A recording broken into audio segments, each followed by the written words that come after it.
Evidence shows that stress and trauma, especially when prolonged, can interrupt healthy child development, putting kids at risk for lifelong health issues.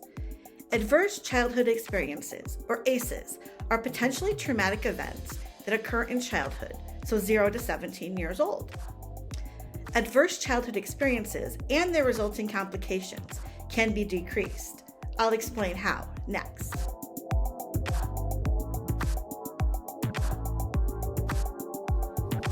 Hi, I'm Kim Feeney with Butterfly Beginnings Counseling, and welcome to my channel. I'm a licensed independent social worker and a registered play therapist supervisor with over 10 years of experience helping children and families to lead healthier emotional lives. I'd love to do the same for your family as well, so subscribe and hit that bell to be notified weekly of our latest content. The first ACEs study was from 1995 to 1997 and asked more than 17,000 adults about their childhood experiences. This initial study identified 9 adverse childhood experiences, or ACEs, including domestic violence, substance abuse, physical, emotional, or sexual abuse, maternal depression, physical and emotional neglect, divorce, mental illness, incarceration, and homelessness. In the conclusion of this study, nearly 2/3 of the participants noted at least one ACE, and greater than 20% noted 3 or more. Comment below and let me know what your ACE score is. Due to this study, researchers identified a link between adverse childhood experience exposure and higher likelihood of negative health and behavioral outcomes later in life, such as heart disease, diabetes, and premature death. The greater the number of ACEs, the greater the risk for negative outcomes were. ACEs were also linked to chronic health problems, mental illness, and substance use problems in adulthood. In addition, ACEs can negatively impact education, job opportunities, and earning potential. These adverse experiences can increase the risks of injury, sexually transmitted infections, maternal and child health problems, including teen pregnancy, pregnancy complications, and fetal death, involvement in sex trafficking, and a wide range of chronic diseases and leading causes of death, such as cancer, diabetes, heart disease, and even suicide. ACEs and associated social detriments of health, such as living in under-resourced or racially segregated neighborhoods, frequently moving, and experiencing food insecurity can cause toxic stress. Toxic stress due to ACEs can change brain development and affect such things as attention, decision-making, learning, and the stress response in general. Children growing up with toxic stress may have difficulty forming healthy and stable relationships. They may also have unstable work histories, and as adults, they struggle with things such as finances, jobs, and depression throughout their lifespan. These effects can also be passed on to their own children. Some children may face further exposure to toxic stress from historical and ongoing traumas due to systemic racism or the impacts of poverty, resulting from limited educational and economic opportunities. ACEs can follow an intergenerational pattern.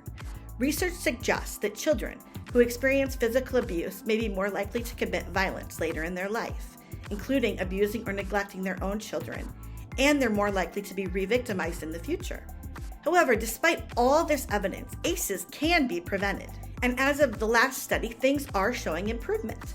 The latest National Survey of Children's Health data shows in 2017 to 18, approximately 30% of children experienced one ACE, and about 14% experienced 2 or more. ACEs are preventable.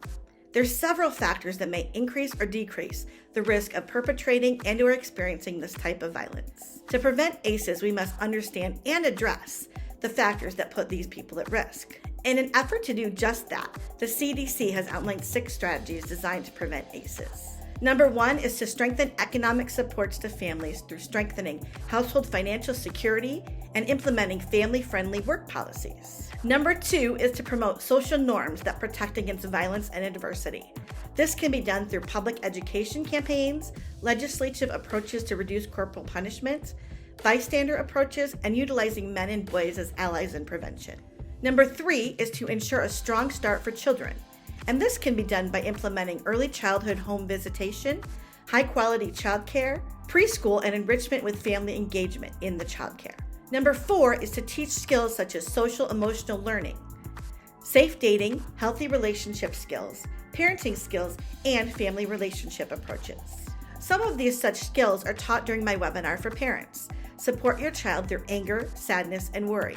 You can register using the link below in the description.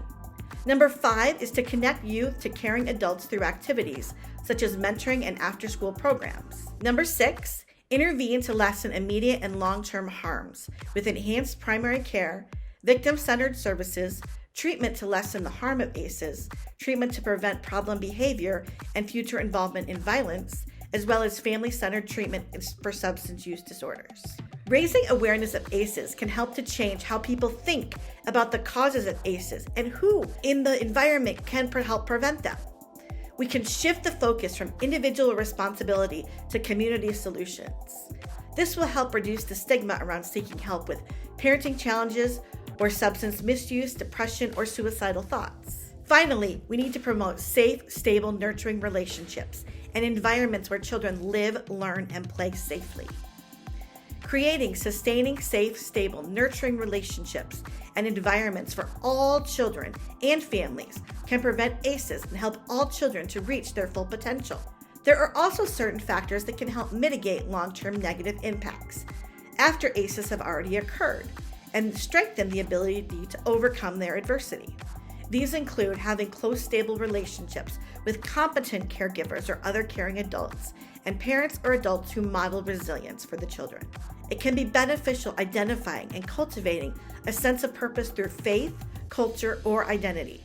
Individual development competencies, such as problem-solving skills, self-regulation, and agency need to be taught and strengthened to these families. Social connections are the most important factor in healing. Socioeconomic advantages and concrete support for parents and families can change the lives of children who have experienced ACEs. Communities and social systems that support health and development and nurture human capital can prevent future harm for the child. Let's help all children reach their full potential and create neighborhoods, communities, and a world in which every child can thrive. Don't forget to sign up for my webinar. Support your children through anger, sadness, and worry using the link below in the description. If you found this video helpful, give it a thumbs up, subscribe, and share with a friend. Thank you for watching, and wherever you are in your day, hug your child and make it a great one.